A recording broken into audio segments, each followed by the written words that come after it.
How many coffees have you had yet? Right? Anybody hooked up to the IV with coffee going into their veins? I'm about ready for the second one here in a few moments, but I'm glad to see you out here. I'm excited to be here.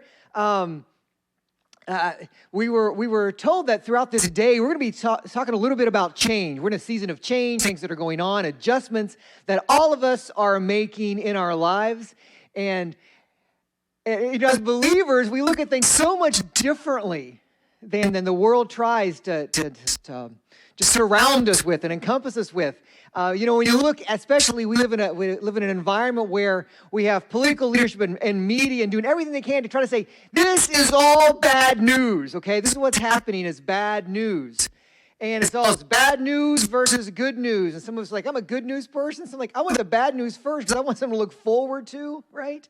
But we know right now that in the media, they're pushing forth about 90% of the stories that come out right now. They're pushing, man, it's bad news. What's going on right now, just get ready because it's bad news. And the sad part is we're accustomed to that. We become normalized to that, and we actually thrive on that a little bit. We are drawn to bad news. But here's been the fun, as we all know during this season.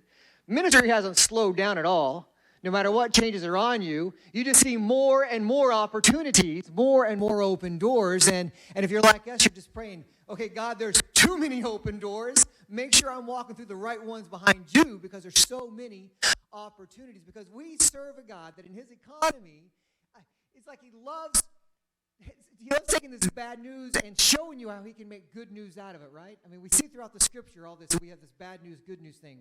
We see it when Jesus is teaching outside of Bethsaida. What do we have? The disciples like, okay, Jesus, good news. They're like, you're rocking it today. I mean, there are thousands and thousands out here. But here's the bad news. There's thousands out here, and they're getting hungry, right? And we better send them away quickly, or we're going to have an angry mob on our hands. And then what does Jesus do? In the economy of God, a few loaves and some fish. Well, that's plenty to feed thousands in his economy.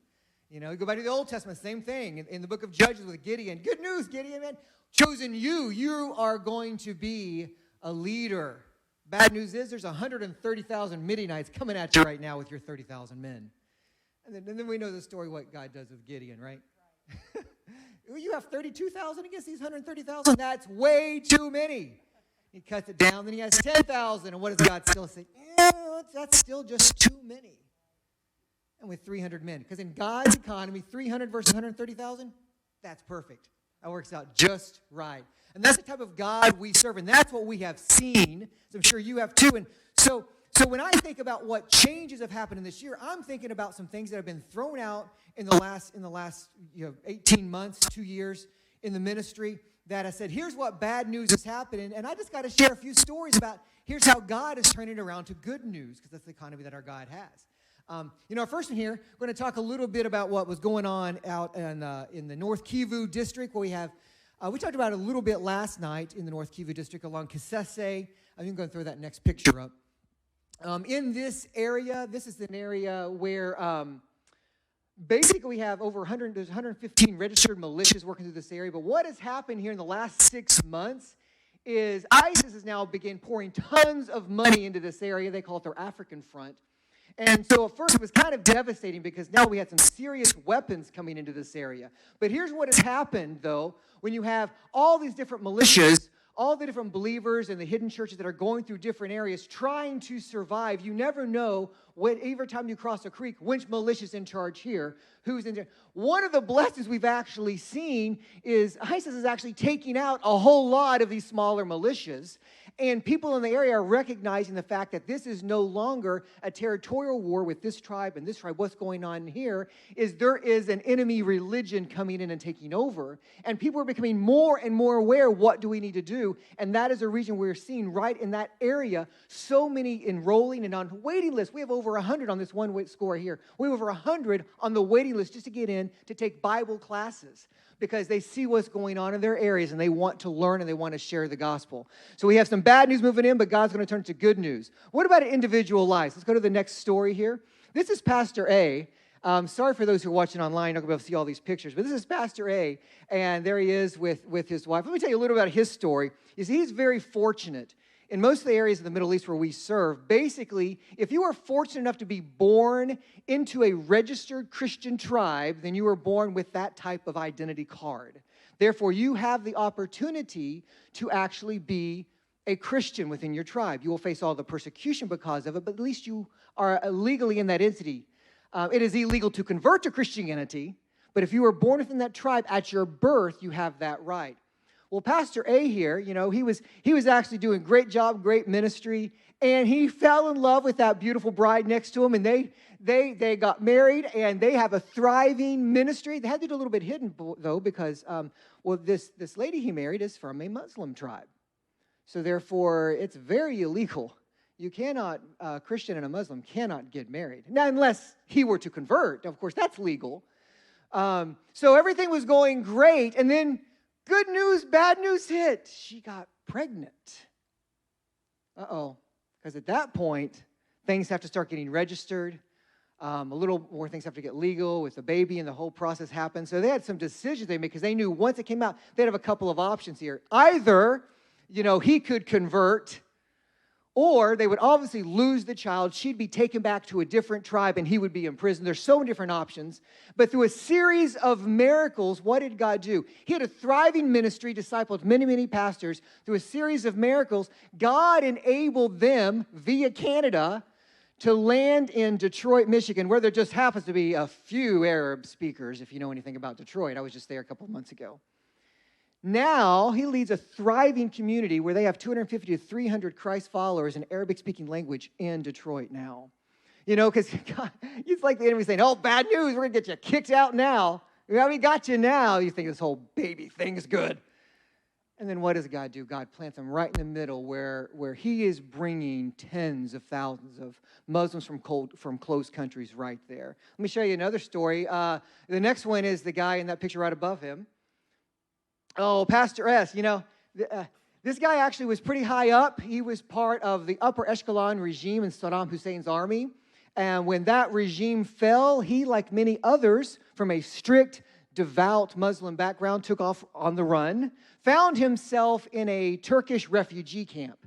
I mean, talk about bad news in your life. You were part of the upper echelon of your society. You did everything you were supposed to do as far as society and as far as you in your religion. But what did he find in the squalors of that refugee camp in Turkey? He found Jesus. Other refugees there, he found Jesus, and he put his faith and trust in Jesus Christ. So immediately his wife's family said, you just lost her. You just lost all of us. You've just lost everything. But because they were in this refugee camp in this awkward situation, they couldn't quite take his wife away quick enough for her to be influenced by his changed life. So she became a believer in Jesus Christ. And again, through a series of miracles, again, we have one more family doing ministry in Detroit, Michigan. Let me give you another bad news, good news. Who's the next one up? Some of you might know him. We brought this guy right here to the Palmer campus a couple of years back, I believe, if I'm not mistaken. Just when they were going through a process, he was our main school leader, doing amazing ministry, planting churches, leading people to Christ, baptizing people, discipling new leaders. So much was going on that what happens, of course, the government said, we're not going to let this happen around here. So many interrogations, many trials, many issues going on in his life. And eventually they came down to the final thing. Sign this form. Every other person within your licensing group has signed this, which says you will not let a Muslim into your building, you will not talk to a Muslim, and you will never share the message of Jesus Christ.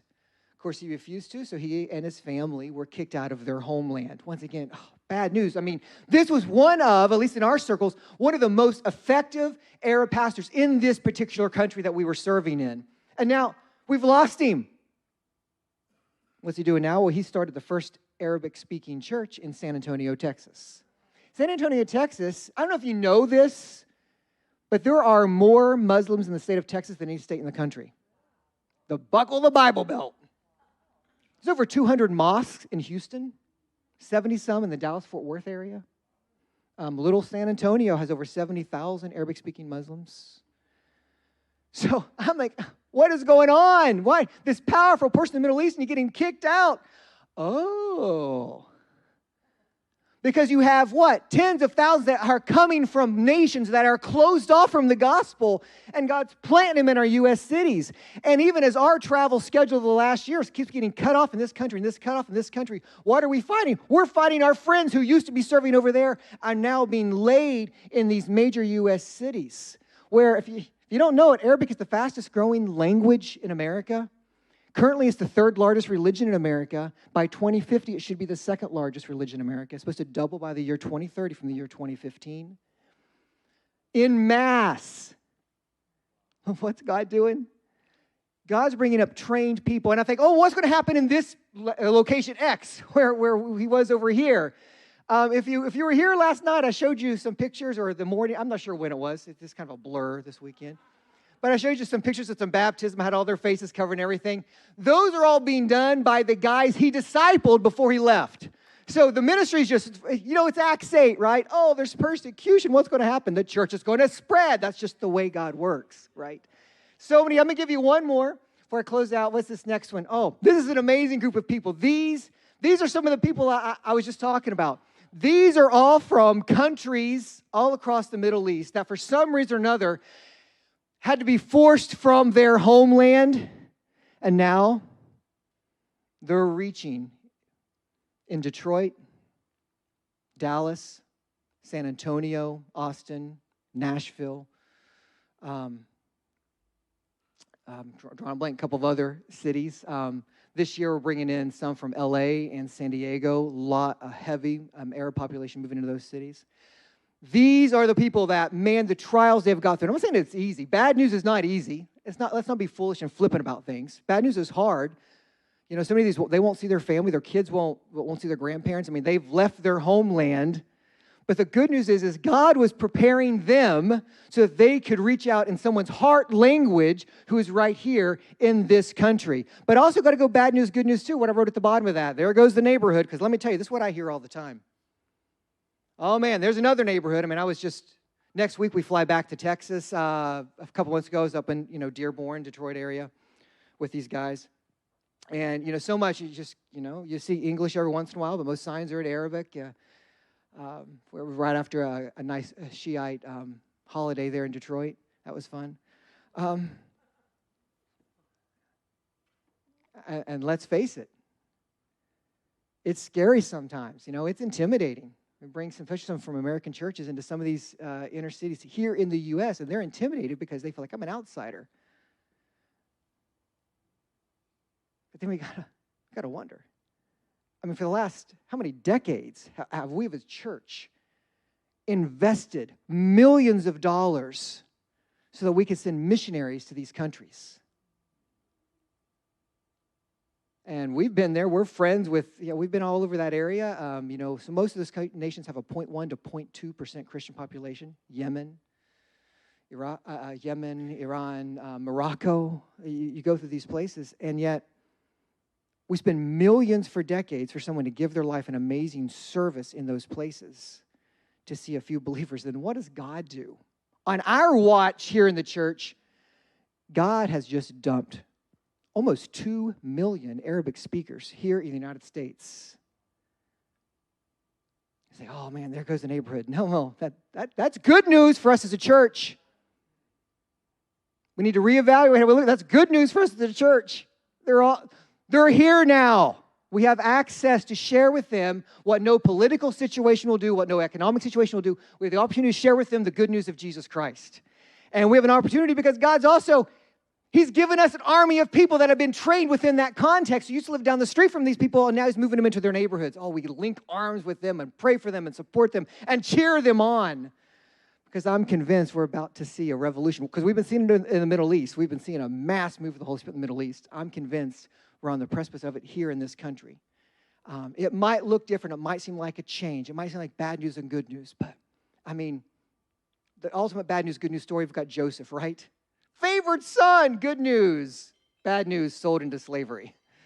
Favored slave, good news. Bad news, forgotten into jail, right? But we know the end of the story in Genesis 50. What happens? What does he tell to his brothers? You meant it for evil, but God meant it for good.